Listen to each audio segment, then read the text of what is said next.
चल एबीसीडी सुना। ABCDEFGHIJK ऐसे नहीं, ए फॉर एप्पल, ऐसे सुना। A for Apple, B for बड़ा एप्पल, C फॉर छोटा एप्पल, D फॉर डरावना एप्पल,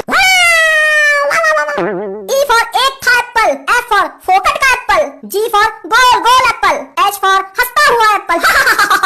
I फॉर इस दुनिया में Apple he Apple, J for झक्कास एप्पल, K फॉर कमाल का एप्पल, L फॉर लापता एप्पल, M फॉर मम्मी का एप्पल, N फॉर नमस्ते Apple ji, O for oh my God apple, P for पापा का एप्पल, Q फॉर कुआरा apple, R for रो क्यों रहा बे एप्पल, S फॉर सस्ता एप्पल, T फॉर टूटा हुआ एप्पल, U फॉर उधार नहीं देंगे बे apple, V for very very tasty apple, X for Christmas में भी खाएंगे एप्पल, Y फॉर या एप्पल एप्पल या, Z फॉर जबरदस्त एप्पल। मैं तो इसको मूर्ख समझता था, ये तो इंग्लिश का ज्ञाता निकला।